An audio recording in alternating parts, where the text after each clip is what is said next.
Centimetre posterior 2 centimetre inferior.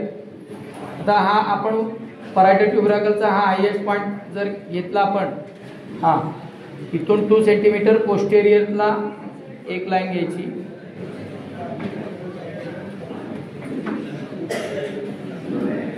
आणि 2 centimetre inferior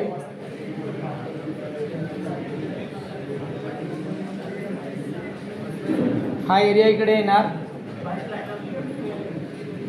4 centimetre आहे का 3 सेंटीमीटर?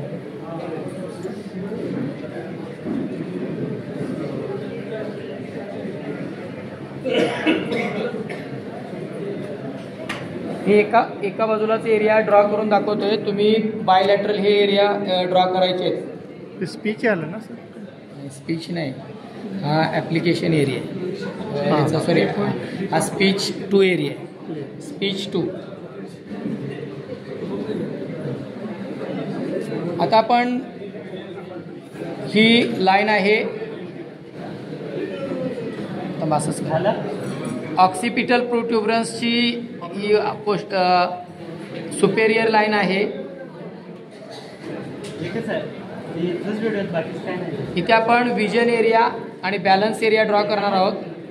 विजन एरिया किती आहे तर 4 सेंटीमीटर लॉंग आणि 1 सेंटीमीटर लॅटरल, असं करा क्लिअर।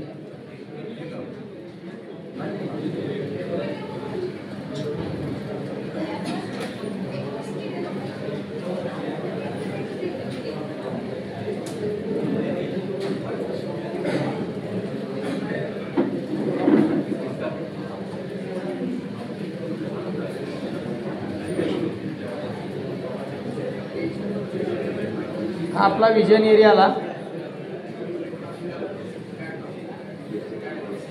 बरोबर दिसतोय स्क्रीनवर। आता आपण बॅलन्स एरिया ड्रॉ करूया। बॅलन्स एरिया ड्रॉ करूया आपण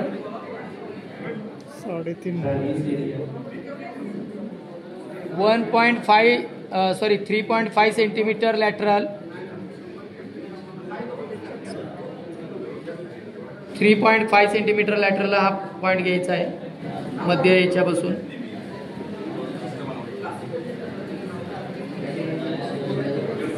हा एरिया इकडे घ्यायचा आहे। हा एरिया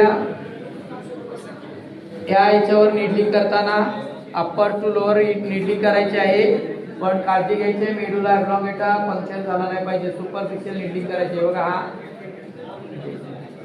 वरून खाली करायचं ना नीडलिंग। हां इथपर्यंतची लाईन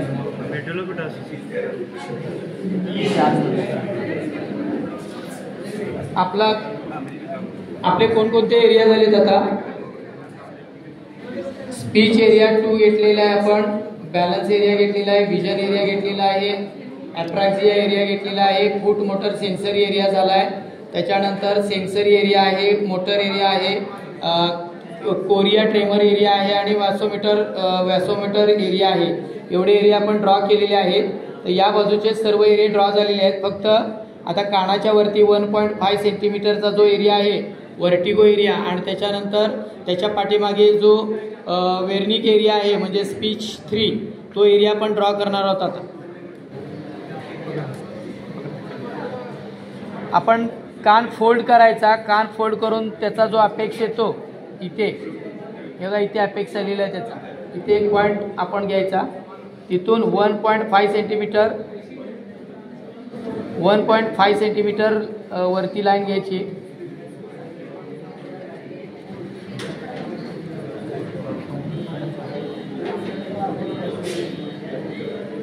हे बघा 1.5 सेंटीमीटर। आता वर्टिगो एरिया कसा आहे 2 सेंटीमीटर पोस्टेरियर 2 सेंटीमीटर अँटेरियर।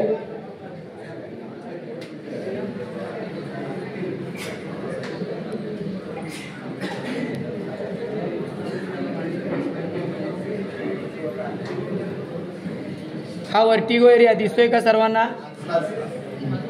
आता याच्यावर स्पीच 3 एरिया ओव्हरलॅप होतो, तो कसा होतो मी दाखवतोय बघा। हा कानाचं सेंटर लाईन आहे, सेंटर आहे म्हणजे इथे सेंटर आला, तर इथून आपण 4 सेंटीमीटर पोस्टेरियर लाईन एक मारायची,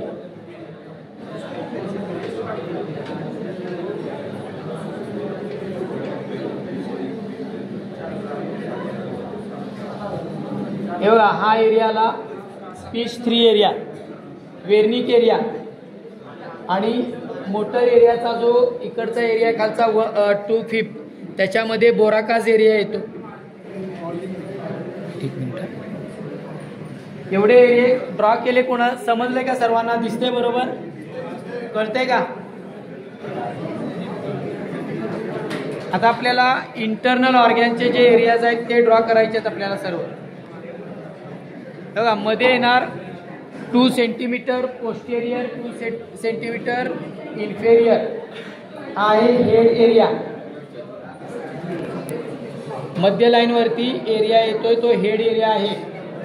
हा हेड एरिया कशासाठी आहे? तर डिप्रेशन असेल, इमोशनल प्रॉब्लेम्स असतील, मायग्रेन वगैरे असेल आणि अजून डोक्याचे बरेचसे प्रॉब्लेम आहेत त्यांच्यासाठी हा एरिया उपयोगी पडतो, हेड एरिया. आता हेड एरिया आणि आता आपण बघणार आहोत स्टमक एरिया. स्टमक एरिया कुठे येतो? समोर बघा, आपलं जे प्युपिल आहे त्याच्यावर समोर बघायला लावायचं पेशंटला. समोर बघायला लावल्यानंतर इकडे एक अशी अंदाजे एक लाईन मारायची, इथे डॉट करायचं. डॉट केल्यानंतर ही बरोबर डोळ्याचं प्युपिल आहे त्याच्यावरती बरोबर इथे अँटेरियर हेअरलाईनवरती एक लाईन येते. तिथून 2 सेंटीमीटर पोस्टेरियर ही स्टमक एरिया लाईन येते. 2 सेंटीमीटर पोस्टेरियर म्हणजे हे अँटेरियर हेअरलाईनच्या पाठीमागे. हे बघा, इथे स्टमक एरिया आला हा. आता याच्याच खाली बरोबर 2 सेंटीमीटर इन्फेरियर गॉल ब्लॅडर आणि लिव्हर एरिया येणार लगेच. गॉल ब्लॅडर आणि लिव्हर एरिया.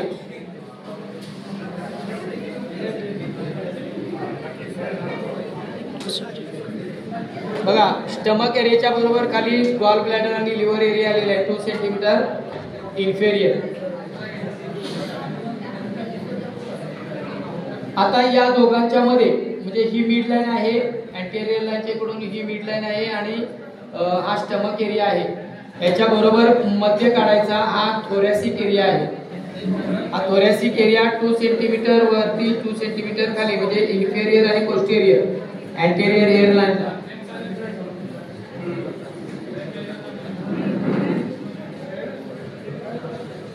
हा थोरॅसिक एरिया कशासाठी आहे? चेस्ट पेन असेल, कफ वगैरे असेल, अस्थमा वगैरेचा त्रास असेल, हार्टचा काही प्रॉब्लेम असेल तर हा थोरॅसिक एरिया तुम्ही यूज करू शकता.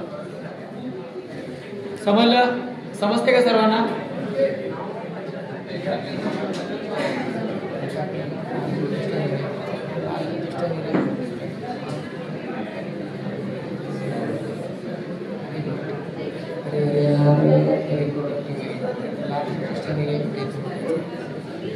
पीपीटी बघू का? पीपीटी आता लॅपटॉपवरच बघायचं. लॅपटॉपवर बघायचं. नाही